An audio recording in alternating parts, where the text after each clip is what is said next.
bem-vindo ao Vamos Falar de Saúde.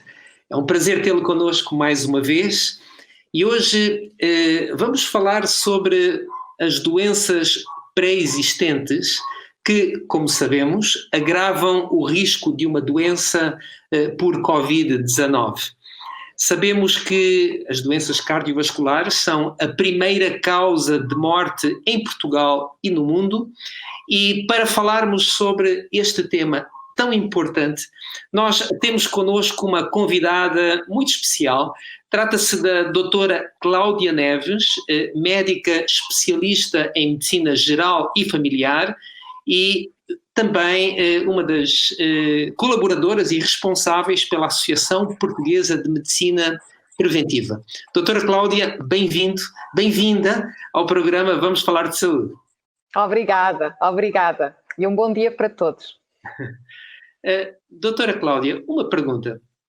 O que são as doenças cardiovasculares?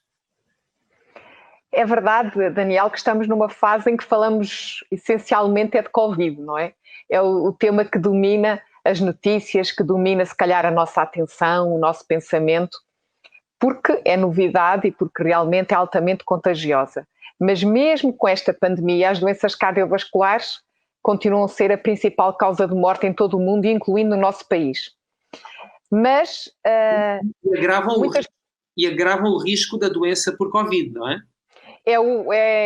São as doenças, é o conjunto de doenças que realmente pode trazer mais complicações numa pessoa que fique doente por Covid.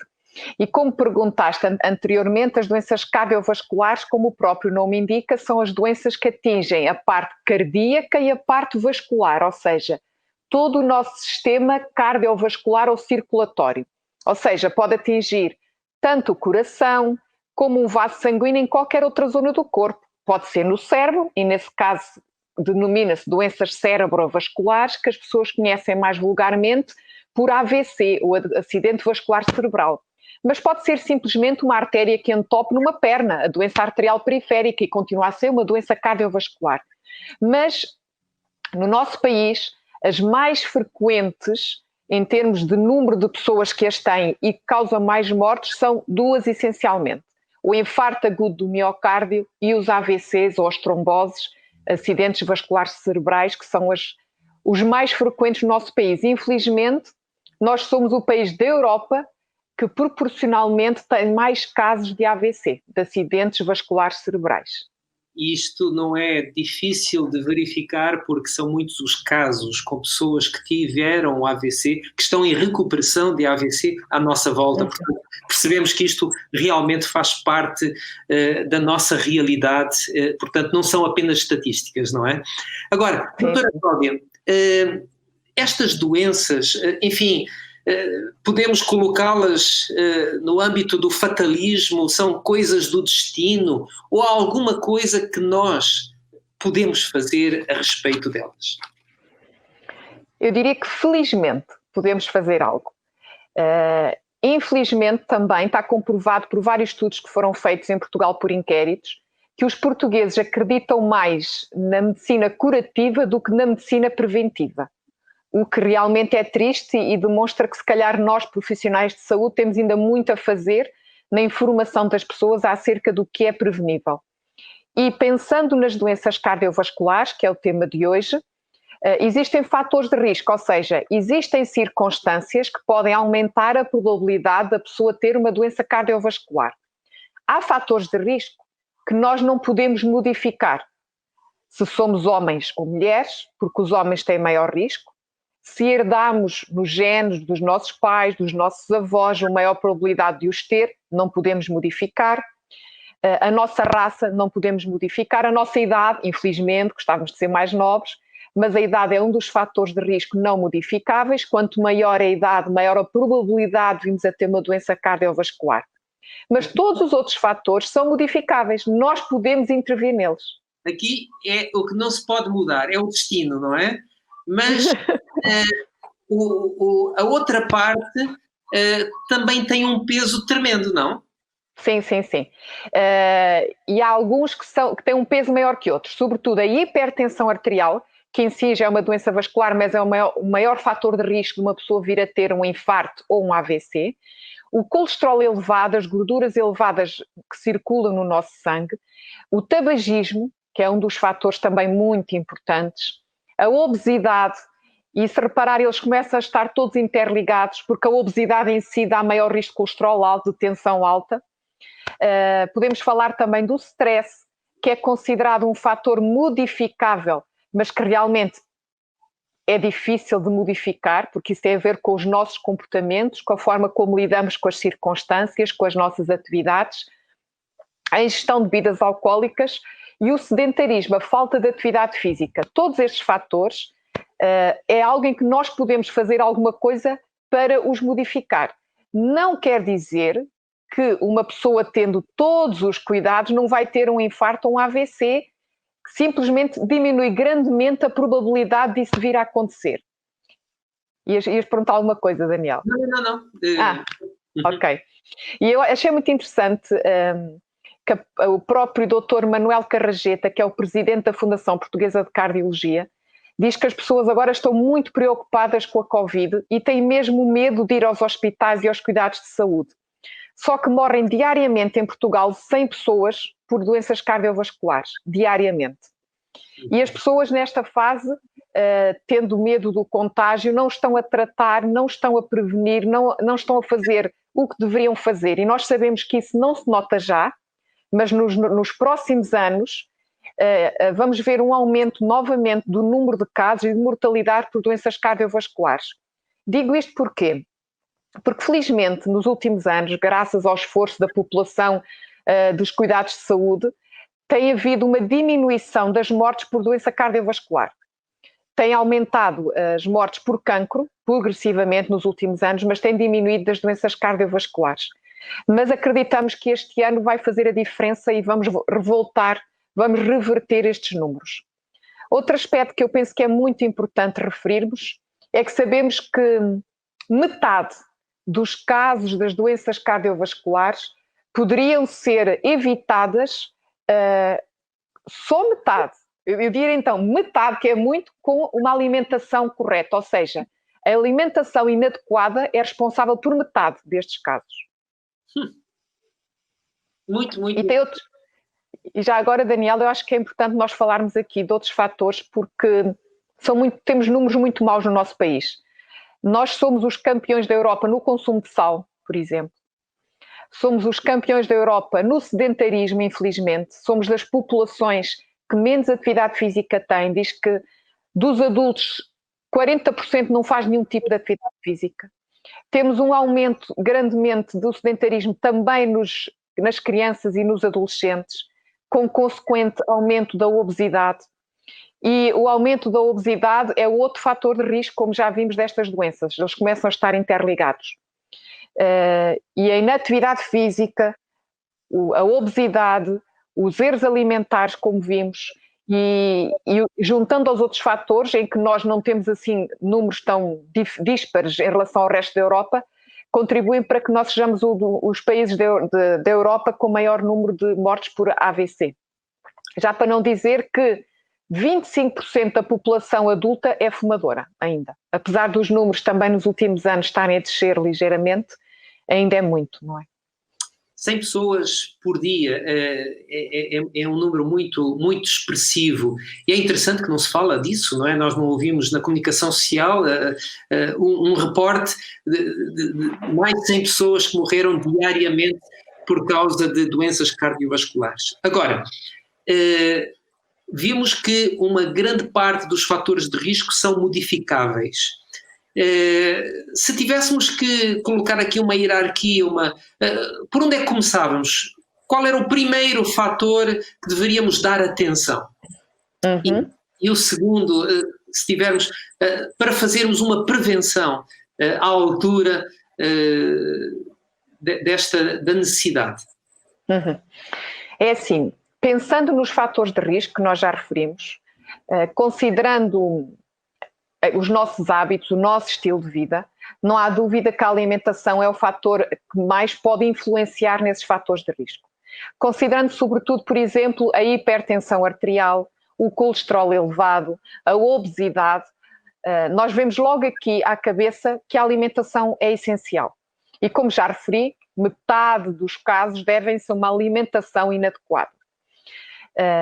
Ao nós termos uma alimentação mais saudável, vamos logo mais facilmente controlar a tensão arterial, diminuir o risco de diabetes, que é outro fator de risco de doenças cardiovasculares.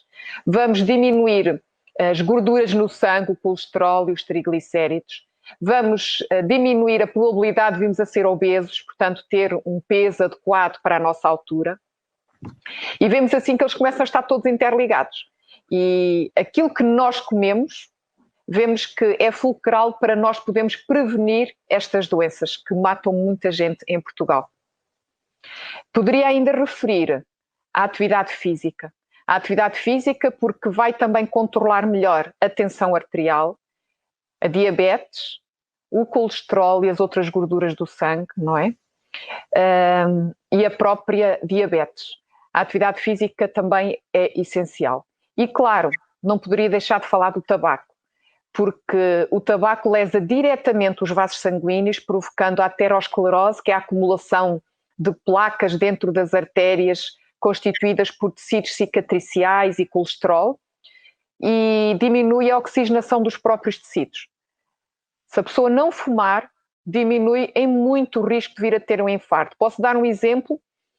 Um fumador de um maço de cigarros ou mais por dia tem um risco de vir a ter um infarto 4 vezes superior ao não fumador. E posso dizer que mesmo aquela pessoa que fume poucos cigarros por dia, 1 a 5 cigarros por dia, tem um risco acrescido de 40% de vir a ter um infarto relativamente àqueles que não fumam. Claro que o deixar de fumar é essencial. Mas como, voltando à questão que tu colocaste, eu colocaria realmente como um hábito mais influenciável, que diminuiria mais a probabilidade de virmos a ter uma doença cardiovascular, uma alimentação adequada, uma alimentação correta, não é? Muito bem. E estando nós a falar daquela que é a principal causa de morbilidade e mortalidade no nosso país, sem dúvida que há que ter muita atenção àquilo que acabaste de dizer, não é? Agora, Cláudia, sei que a Associação Portuguesa de Medicina Preventiva promove um bom estilo de vida e nesta questão particular da alimentação enfatiza muito a questão do vegetarianismo. Até que ponto já mencionaste que a alimentação tem um peso muito grande, é o fator até primordial, se quisermos fazer uma boa prevenção. Que elementos no vegetarianismo contribuem para uma boa prevenção em termos de doenças cardiovasculares? Eu acho que é importante aqui referir, porque muitas vezes as pessoas associam vegetariano simplesmente porque não come carne e peixe. Mas uma alimentação correta vegetariana não é só isso. É importante, claro, porque considerando agora aqui o que estamos a falar, as doenças cardiovasculares, o vegetarianismo diminui logo grandemente a ingestão de gorduras, sobretudo de gorduras saturadas, de colesterol, que são realmente aquelas que mais prejudicam os nossos vasos sanguíneos, aumentam o risco de aterosclerose e de entupimento dos vasos e, consequentemente, doença cardiovascular, seja um infarto agudo do miocárdio ou seja um AVC. Mas além de... Não precisamos de gorduras para a nossa alimentação? Nós precisamos de gorduras. Cerca de 20% da nossa dieta diária deveria ser de gorduras. Já existiu essa ideia que não devíamos ingerir gorduras, mas nós precisamos de gorduras para produzir hormonas, para as nossas células funcionarem, para transportar, por exemplo, vitaminas no nosso sangue, mas gorduras saudáveis. As gorduras monopoliinsaturadas que encontramos realmente nos alimentos de origem vegetal. Um aspecto que eu penso que é interessante aqui referir, porque as pessoas nos perguntam muito isso, é os alimentos de origem vegetal não têm colesterol, não têm, as nozes não têm colesterol. Estou a dizer isto porque há pessoas que pensam que têm. As nozes têm gordura que não é saturada, gordura saudável. E a gordura dos vegetais só pode ser nefasta se nós, a forma como os prepararmos, as tornarmos em gorduras prejudiciais ou acrescentarmos gordura prejudicial. Mas na alimentação vegetariana, sim, Daniel, ias perguntar alguma coisa? Não, era se quisesses mencionar quais são as gorduras mais comuns que se usa no regime alimentar vegetariano e e que são, portanto, saudáveis? Quais são aquelas que são mais recomendáveis? Temos o azeite, claro, que é uma gordura monoinsaturada, mas, como tudo, não deve ser ingerido em excesso. Para dar uma ideia, eu penso que devemos ser práticos. Para um adulto é suficiente uma colher de sopa por dia de azeite. Isto inclui as saladas, os temperos, tudo durante o dia, não é? Podemos falar do azeite, consequentemente das azeitonas, do abacate, podemos falar dos frutos secos, onde se inclui o amendoim, as nozes, as avelãs, os cajus e as sementes, que também têm gordura muito boa para nós, as sementes de linhaça, sementes de sésamo, sementes de girassol. Todas estas gorduras são saudáveis, mas, abre aqui um parênteses, não podemos esquecer que mesmo aquilo que é saudável deve ser ingerido moderadamente e não em excesso. Mas voltando aqui à alimentação, que realmente é mais benéfica para evitar este tipo de doenças, temos que referir que os cereais devem ser integrais, não refinados. Felizmente, na nossa sociedade cada vez temos mais oferta nessa área, há uns anos era mais difícil, mas realmente ingerir, seja a farinha, seja o pão, seja as massas, o arroz, de forma integral, é essencial também para a nossa saúde. Ingerimos mais fibras e mais micronutrientes, vitaminas e sais minerais. Também é importante ingerirmos uma quantidade apreciável, 40 a 50% dos nossos nutrientes durante o dia, dos nossos alimentos, vegetais e frutas. E digo isto enfatizando mesmo, porque não sei se têm noção, há muitas pessoas, e mesmo as crianças e adolescentes, que não comem vegetais diariamente, que não comem fruta. E é importante nós incentivarmos estes alimentos que são essenciais para o aporte nutricional em termos vitamínicos e de minerais que nós precisamos e de fibras também. E assim, na alimentação vegetariana vemos que excluímos logo grandemente da gordura que é prejudicial, ingerimos mais fibra, vitaminas, minerais e não poderia deixar de ser, claro, evitar ao máximo tudo o que é os doces, os açúcares refinados, porque a própria fruta, os próprios alimentos já têm hidratos de carbono, como por exemplo a frutose, que é por assim dizer um doce, que deve ser ingerido dentro do alimento original e não separado. E claro que não poderíamos deixar de falar da quantidade de sal que ingerimos, que também é importante. Ingerir pouco sal, utilizar mais outros alimentos que vão dar sabor e que não vamos sentir tanta necessidade de sal, as ervas aromáticas, o alho, a cebola, que ajudam a termos uma alimentação saborosa e saudável. Porque muitas vezes as pessoas têm a noção que o vegetariano é algo que não agrada e que nós gostamos daquilo que é bom para o paladar. Porquê? Porque infelizmente nós gostamos das conjugações que são prejudiciais e pensemos, por exemplo, quando nós vamos às compras com fome, o que é que temos tendência a comprar? É o que conjuga gordura com açúcar ou gordura com sal. E são esses que são apetitosos para o nosso paladar e que nos vão dar a sensação de prazer e bem-estar momentaneamente. Mas por isso é que não devemos ir às compras com fome. Devemos ir às compras saciadas e levar uma listinha e começa logo por aí os nossos hábitos e comprar simplesmente o que está na nossa lista de compras, alimentos saudáveis. Gostaria de referir outro aspecto que eu penso que é muito importante na escolha daquilo que comemos, que é ler os rótulos dos alimentos quando fazemos as nossas compras, porque tem lá a tabela nutricional e é muito simples ver a quantidade que tem de cada nutriente, hidratos de carbono, proteínas, gorduras e, por exemplo, das gorduras, ver a quantidade que tem de gorduras saudáveis, que são mono ou poliinsaturadas, e preferir aquelas que não tenham gorduras saturadas ou o mínimo e que não tenham gorduras hidrogenadas ou gorduras trans, que são também muito prejudiciais para a nossa saúde. E ver também a quantidade que tem de açúcar e de sal, que está lá tudo explícito, e se nós realmente tivermos este hábito, iremos realmente fazer as escolhas mais acertadas e ler sempre os rótulos dos alimentos, não é? Muito bem. Eu fico muito feliz em ouvir aquilo que nos estás a dizer, porque então é possível fazer uma boa prevenção. Agora, faço ainda uma última pergunta. É possível reverter a doença cardíaca? É assim, é claro que se uma pessoa teve, por exemplo, um infarto, ela pode ter uma qualidade de vida como se não tivesse infarto, é verdade, mas teve um infarto, não há volta a dar. A pessoa que teve um AVC pode ter sequelas ou não sequelas, mas não dá como reverter, já teve. Mas pensando nos fatores de risco, obesidade é possível reverter? Claro que sim.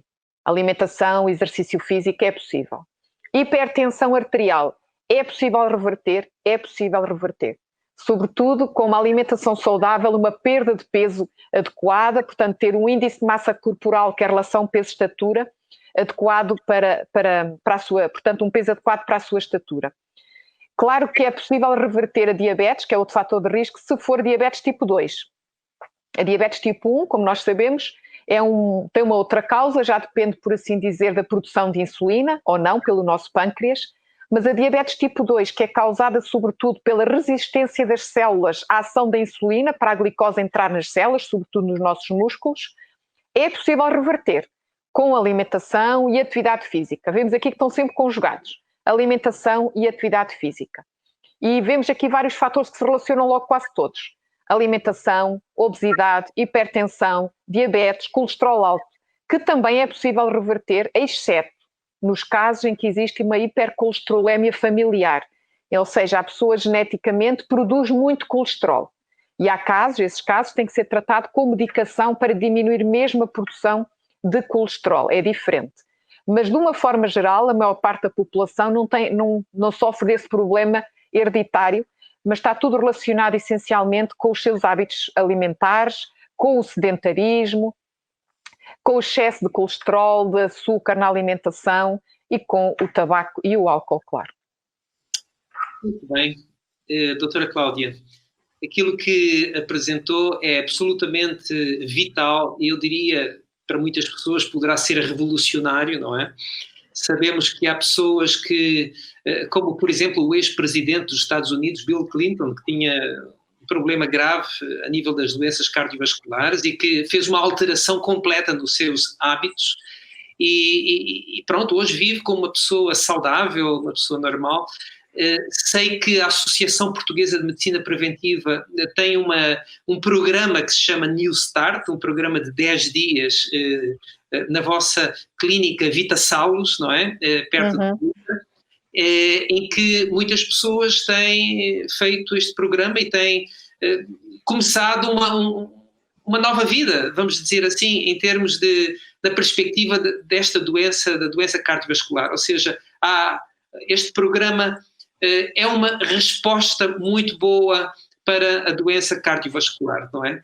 Eu agradeço muito, doutora Cláudia, por ter estado hoje connosco, por ter partilhado o seu saber, as suas orientações médicas.